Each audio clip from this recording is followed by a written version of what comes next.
I don't know about you, but I love excitement. And you know what excitement is? When the Raiders make a trade. So if you want the silver and black to make a deal after June 1st, smash that like button right now.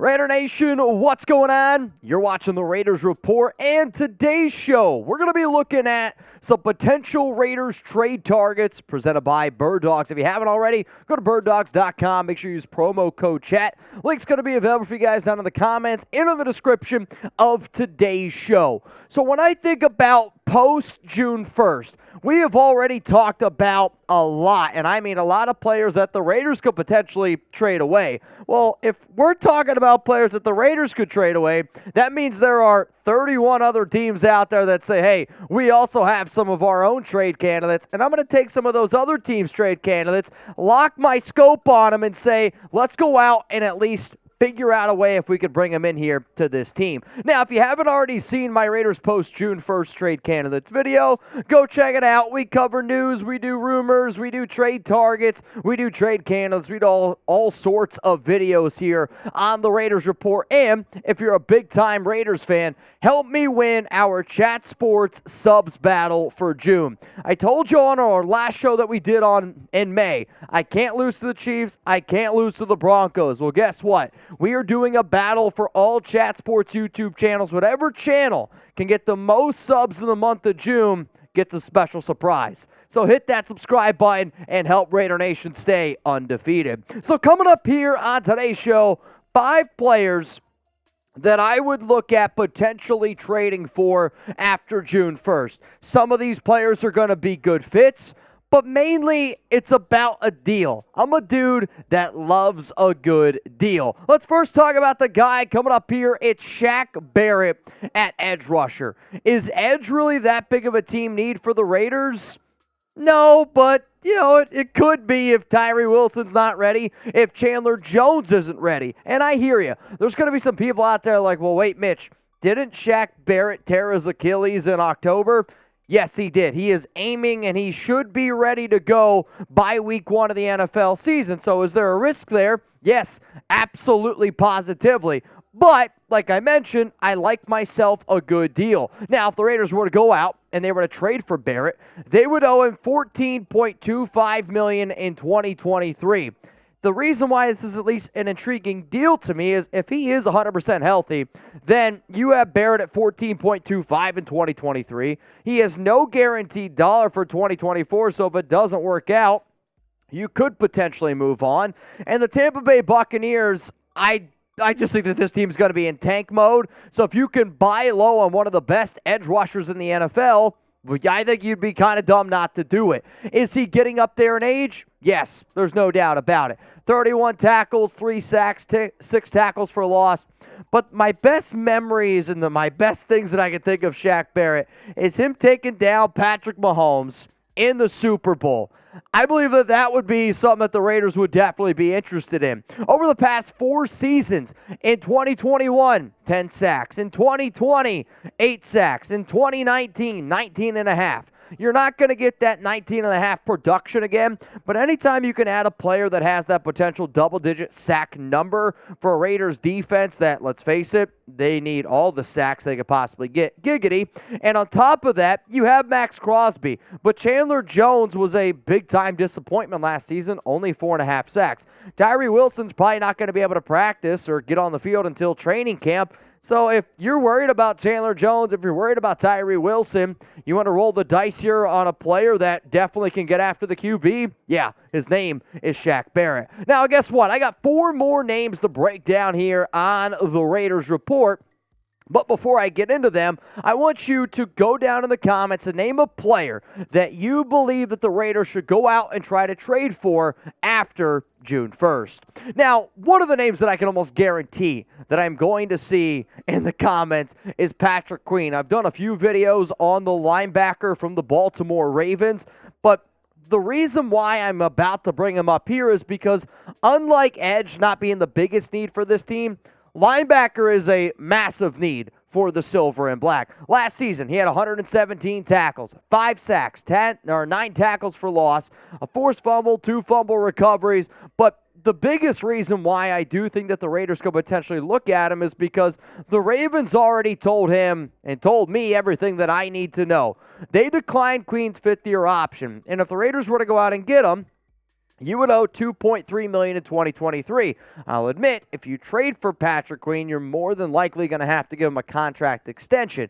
But then what's the other thing that this Raiders organization values? Relationships. Rob Ryan, currently with the Raiders now, was the Ravens' inside linebacker coach in 2021. I'll admit, Patrick Queen is not an inside linebacker, but if you come to the Raiders and they run a 4-2-5, I don't know what's more inside than a 4-2-5. But I think Patrick Queen could be a help on this team? Yes, I absolutely do. From a career standpoint, he's been in the league for 3 years, 98 tackles, and I'm always the person that says don't just look at just tackles. Why do I say that? Because, well, tackles can get you in a bad spot, right? If you're always getting beat, then there's a reason why you're tackling guys. I want a linebacker that can cover. And I also look at players that can make improvements. Last season, Patrick Queen was the best he's ever been in the NFL in terms of his coverage ability. 83.1 rating. That's the number that I want you to look at for Queen in his coverage career stats. Last season, according to PFF, he had a 70.0 overall grade. The coverage at 68.2, some pass rushing ability there as well, and a run defense grade. I care about it, but that's what we have Robert Spillane for. He's supposed to be the middle linebacker. Then in 2021, not good whatsoever, according to PFF. In 2020, it was also very bad. The way that I'm going to look at it is glass half full. I saw progression. Patrick Queen, I do think, would be an interesting fit in a Patrick Graham system. And at this point, you go out and make this move, he's probably your best linebacker on the team. I don't have a lot of faith in Robert Spillane. Divine Diablo has been a huge question mark. You are looking at arguably the worst linebacker room in the entire National Football League. So if you're telling me I can add a guy at $2.3 million, guess what? I'm going to go out and try to at least do it. Now, I don't know about y'all, Patrick Queen, but guess what? You're going to look like a king in some Bird Dog shorts here. So go to birddogs.com. The link's going to be available for you guys down in the comments and in the description of today's show. Make sure you also use promo code CHAT. You know what they say, dress for the job you want, not the job you have. I don't know about y'all, but I want a job where I can wear Bird Dogs every day. But if you're not sure what the day will bring, that's where Bird Dogs comes in. As a viewer of the Raiders Report, you know I value versatility in all aspects of life. And Bird Dog shorts and pants are the perfect example of that. With summer weather upon us, I've been wearing my Bird Dogs at the beach, to work, on dates with Alex, and just hanging out with friends. With Bird Dogs, you never have to worry about changing your outfit midday again. Plus, their stretchy fabric makes them more comfortable than any other short or pants out there. Ready to try them on for yourself? Click the link in the description below, or go to birddogs.com and enter promo code CHAT to get a free Yeti-style tumbler with your first purchase. Now, anytime I break down a product here on the Raiders Report, I always like to be able to sit up here and give you a personal, speech about them. I have been wearing Bird Dogs for multiple years, and I'm not going to lie to you. I posted a picture on Twitter. I posted a picture on Instagram. I got some big thighs, and Bird Dogs hugs my legs in the right areas. And if you're a dude also where you can't ever find the right pants because your thighs are too big and your waist is a certain size, I don't care what it is, these shorts, these pants are going to change your life. Go to birddogs.com. Make sure you use promo code CHAT. Let's go to the next name here on my Raiders post June 1st trade candidates.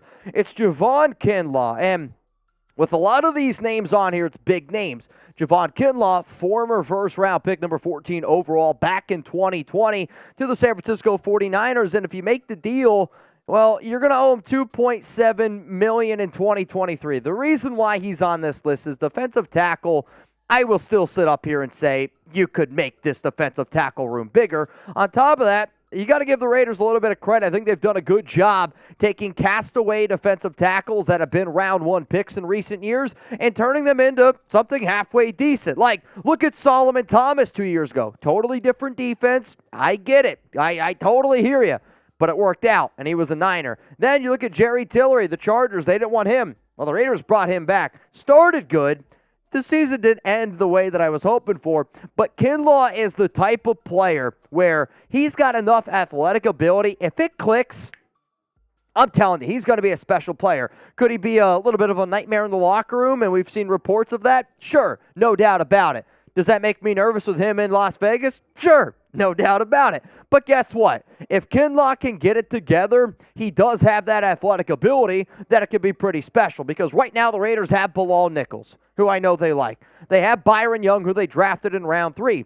They brought back Jerry Tillery, so I would imagine they like him. John Jenkins is 33 years old. Matthew Butler, I've already been told they regret drafting. Adam Butler, nothing special. Neil Farrell Jr. has bad work ethic. And Nesta Jade Silvera, they drafted in round 7. This defensive tackle room can get bigger, and I believe Javon Kinlaw can help them do that. Let's go to my final 2 players here for my Raiders post June 1st trade targets. If you were to ask me which player is the most likely that they trade for, I'm going to go with Kevin Byard. And why am I going to go with that? Safety, for a lot of people out there, might be like, why would they do this? I have been telling a lot of viewers here, a surprise trade candidate for the Raiders, Trevon Merrick. He's not a Josh McDaniels guy. He's not a Dave Ziegler guy. So is Kevin Byard one of those guys? No, not quite, but it's about the value. And Byard has already flat out said, I ain't taking a pay cut. So with that being said, if the Raiders were to trade for him, they would owe him $13.6 million. The Tennessee Titans would pay the remainder. I don't know if the Titans are really going to be a team that competes this season. And on top of that, he's got zero money in guarantees for 2024. If you were to ask me which team right now is the most likely to do a player-for-player trade for Hunter Renfrow, I'm going to say it's the Tennessee Titans. Kevin Byard, Hunter Renfrow straight up. Renfrow fills a huge need right now for the Tennessee Titans, and that just abysmal offense. On top of that, he's one of the best free safeties in the NFL, and there's the connection. Mike Vrabel, head coach, tons and tons of connections there with Josh McDaniels, with Dave Ziegler, with this entire Raiders coaching staff. So if they believe that they can make a swap, I think the Titans would be a team that the Raiders would make a trade for. In terms of his 2022 PFF grades, a 79.5 overall, a run defense grade of 78.0, a pass rushing grade. But what do I scream from the rooftops? I want dudes that can cover. If you can't cover in today's NFL, you're wasting my time. And Byard can, an 81 coverage grade in 2022. But if you want to see something that, I'll be honest, my report card in high school looked nothing like this. A 90.2 overall, a coverage grade of 90.7. I want a player that can cover in the backfield. Will I be willing to give Merrick another shot? Yes, I like Trevon Merrick. He's had to learn 2 totally different defenses in his first 2 years in the NFL. But as we've seen before, if McDaniels and Ziegler feel like that they just want to move on from a guy because they can, nobody is safe. If you're not one of their players that they personally drafted and that they have invested in, no job is ever safe. Now, we did get the important time update for the Barcode Burgers Hot Wings contest. It is on there now. Me, Jermaine Illuminor, Jermaine, you're going down. Jonathan Hankins might be there. Former Raiders player. Andre James, Colt Miller, Jeremy Chuggs will be there. Raider Cody will be there. All the proceeds are going to go to a charity. June 10th, it's a Saturday from noon to 3 p.m. And if you're like, man, can't make it, it's all good. Chuggs and I are going to be hanging out at Barcode to watch the Las Vegas Golden Knights take on the Florida Panthers. I believe it's like Game 4 at that time. Charity, Hot Wing contest, Raider event. What more could you want? Put it in your calendar. I hope to see you there at Barcode Burgers in Las Vegas. Let's go to the next name here. Budda Baker, another safety from the Arizona Cardinals. And kind of like a lot of these dudes, big name players, but I'm trying to buy low. If I saw Budda Baker at a yard sale, and I say that out loud, and now saying that it sounds kind of weird. If I saw something that had the value of Budda Baker at a yard sale, I'd be interested in it. Why? Because it shouldn't be at the yard sale. But the Arizona Cardinals right now are just selling everything. They're saying, hey, we're getting rid of whatever. And if DeAndre Hopkins couldn't even get traded, I'm offering a 7th-round pick for Budda Baker right now. And if you make the deal, the Raiders would owe him $13.1 million in 2023. $0 million in guaranteed for 2024. So if it doesn't work out, you can get out of the contract, you can move on, whatever. And I just said it. I'm going to offer them a day 3 pick. I'd offer them a 7th rounder. I say, okay, Arizona, you want to have the number 1 overall pick? You might even have the number 2 overall pick on top of that. Give me a 7th rounder for your safety, and let's keep this thing moving. If I sit up here and say that the Raiders are going to move on from Renfrow, then you use the Hunter Renfrow money that you save, and you go out and you get Budda Baker. Like, you have a versatile safety who's 27 years old. The move does make a lot of sense to me. 111 tackles last season, 2 INTs, 7 PBUs. When you look at the PFF numbers, overall, 73.7. The run defense grade, the pass rush grade, the coverage grade. I will admit that I do think Baker is a little bit overrated for the national media, but he is an upgrade over Trevon Merrick as it stands right now. I will admit, though, would I rather roll with Trevon Merrick at his contract value in year 3, or would I go out and trade for Budda Baker? I'd actually probably roll with Merrick, but the reason why Baker makes this list here is because they might want to go with a little bit older, more experienced safety if they don't believe in Merrick. So one more time here, my post-June 1st trade candidates. I got Shaq Barrett at edge, Patrick Queen at linebacker, Javon Kinlaw at defensive tackle, Kevin Byard at safety, Budda Baker at safety. Before I leave all of y'all today, if the Raiders could trade for any position after June 1st, which should it be? I asked you to hit the like button earlier in the video. I asked you to subscribe, and now I'm going to ask another question. Always remember, though, if the Raiders make a trade, whether they trade away one of their own players or they trade for one of the 5 that you saw here on today, or hell, if they make any trade after June 1st, Jeremy Chugs and I are going to be live here on the Raiders Report. I don't want you to miss it, so make sure those noties are turned on.